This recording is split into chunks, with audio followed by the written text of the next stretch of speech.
Good morning. How are you? This is Marianne Grant, Life in Harmony podcast. Here I am today to help you to get through this day. This is the first day of your life. It's important. What are you going to do with it? Remember, we were talking about what you left behind, what residue you left behind, what you need to clean up from yesterday, mentally, physically, spiritually, financially, sexually, emotionally. Well, make sure you do that today, or else you're not going to have a very good day. And I'm going to read off the list, and then I'm going to go over some issues of what I'm working with and what's going on in my life, of what I need to talk to about today.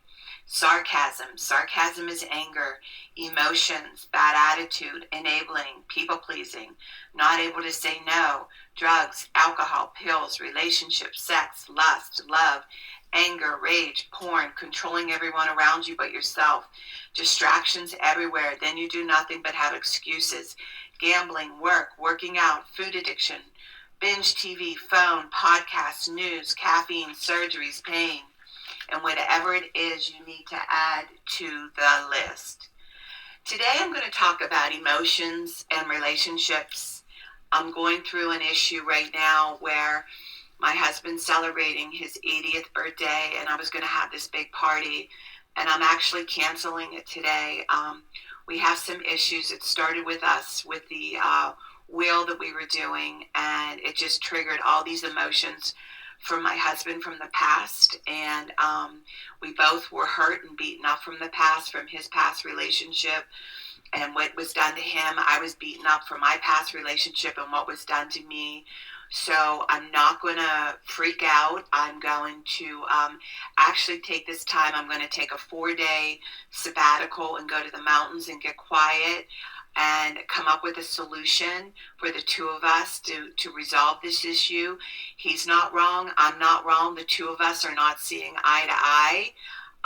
I'm following my philosophy.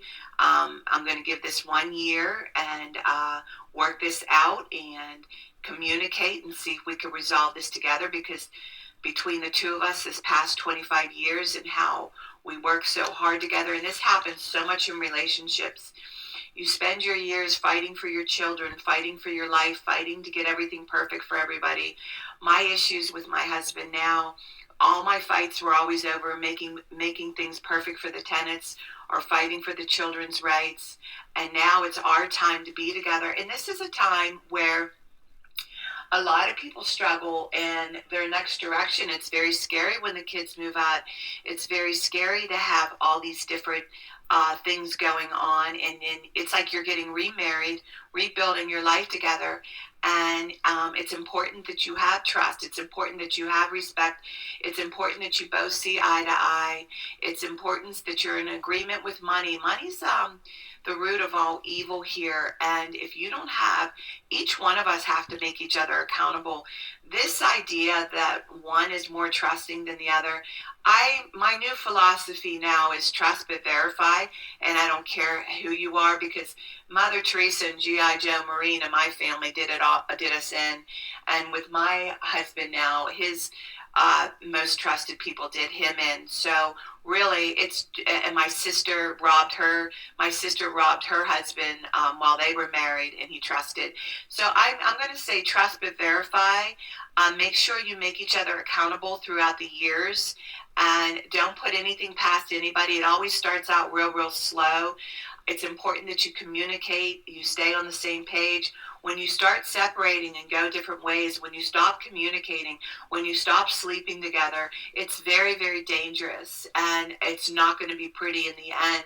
So my message for today is to communicate, to put everything out on the table, no matter how painful it is, so you're not confused when you wake up one day and everything's gone and you wondered what the hell happened.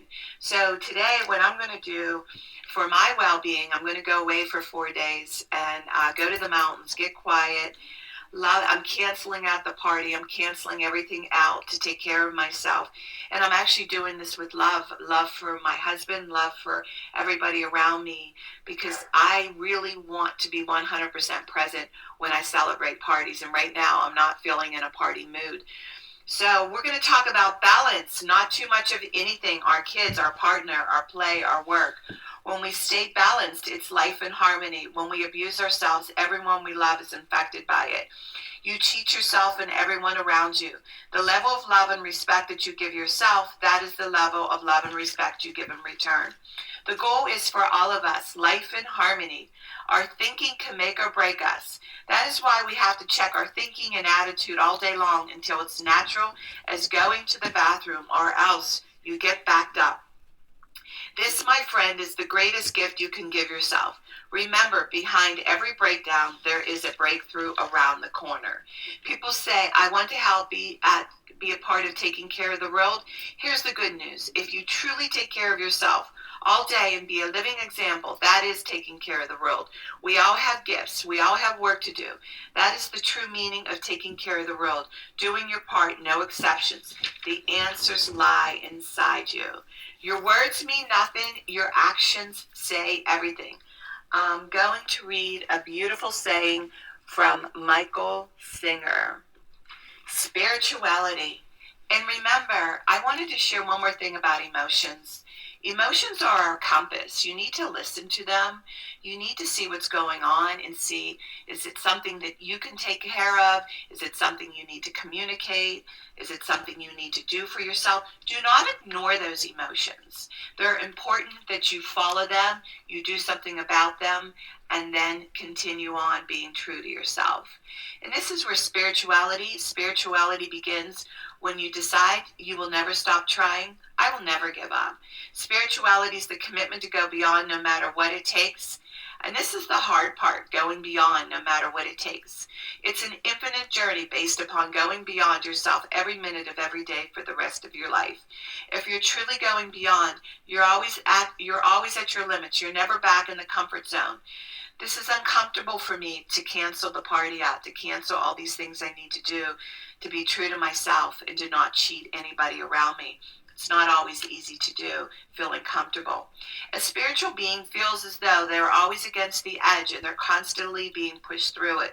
One should view their spiritual work as learning to live life without stress, problems, fear, or melodrama.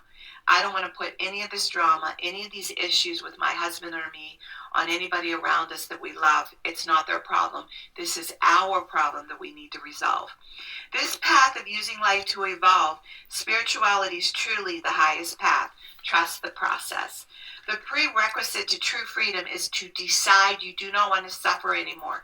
You must decide that you want to enjoy your life and that there's no reason for stress, inner pain, or fear. It is a decision from your head to your heart. Okay, now I'm going to read a part from my book. Get a drink.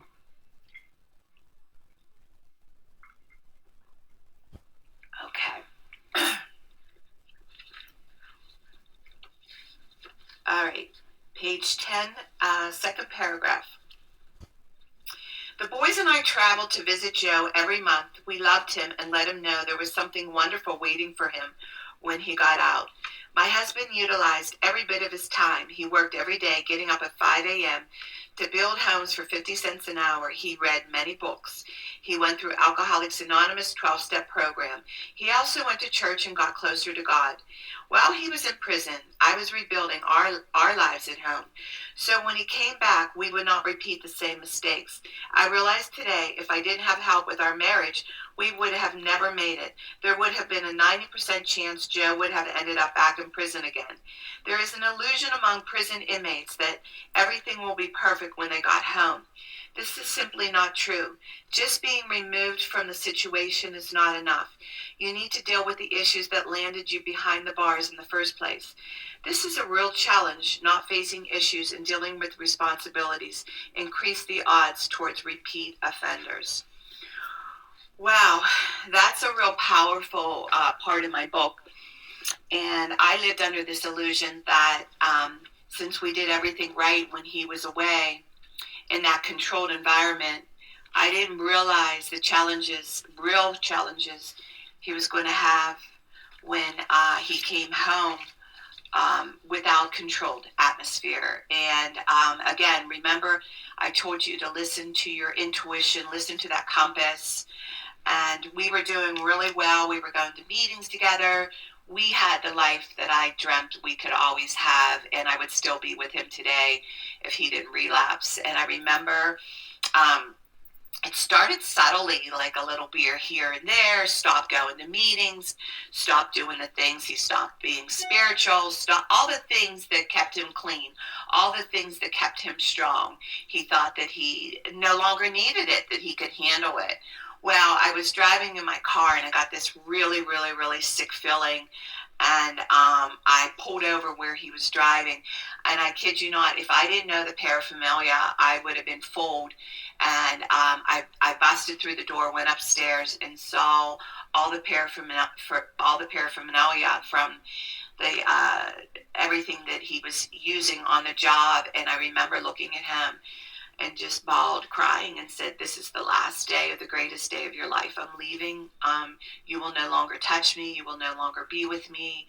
I made a promise to myself, if you ever relapsed, I was leaving. So from that day on, I went back into therapy. A year later, I filed for a divorce, and I left. And it was the greatest, best decision I ever made. And it was hard. It's hard to leave someone when you love them, but I knew that I was going to destroy my life and the kids. And not only that, I knew I couldn't live with active addiction. I probably would have ended up in prison, killing him, because it's very hard to be clean and live this clean life and watch your partner destroy them. Some people can do it. It is a decision for each individual. Everyone's different. For me, I work too hard. I'd rather live alone for the rest of my life before I could pretend and live in a home that is just so hollow and so empty and not to be touched. Because with addiction, you're never number one. You're number two. You're the last one on the list. They are seduced and married to their addiction, and that's a lie people tell themselves. And I just couldn't pretend or act like it's okay. So I did the right thing. I remarried. We're going on 25 years. And a marriage and commitment or relationships are ongoing work. It never ends. And that's when I was talking to you about complacency. There's no time for complacency. And again, we're all replaceable. We all, we're special to ourselves. But in the real world, we're not that special. But it's up to us as individuals to fight for what we feel is important in our respect and our love for ourselves, so we can have that in return. And so that is where I am today. I believe in marriage. I believe in family. I believe in relationships. I think they're the most amazing thing that we have going. We just need to learn how to do it. We all need to learn how to fight fair. We all need to be treated with respect. But we have to give it to ourselves first so we can receive it in return. All right, so I'm going to read to you the check-off list. Work on one thing at a time. Eventually it will be a way of life. Don't do too much of anything. Balance is most important. I am clean and clear of all diseases and negative thoughts. What's controlling you? I accept today where I am powerless. I have control where I have choices. I will reach out for help and use my tools today. I accept today and understand the only person I can change or regulate is myself. I will take time to hug and kiss my loved ones around me. I will show my partner today how much he or she is appreciated, needed, and loved. I will speak up for myself today. Be true to ourselves. The answers lie inside each and every one of us. We need to be a priority to ourselves. The rest will follow. Everything we do is a practice and a discipline to master what we want. I will take charge of my life today and realize I am in charge of all my decisions. I will know when it's time to bow out and let go and trust the process. I will set realistic goals for myself. I will get 7 to 8 hours of sleep tonight. I will set healthy boundaries around myself today. I will not allow anyone to speak to me with disrespect. I will make a conscious effort to eat healthy meals. I will take my vitamins, food supplements today. I will drink 6 to 8 glasses of water today.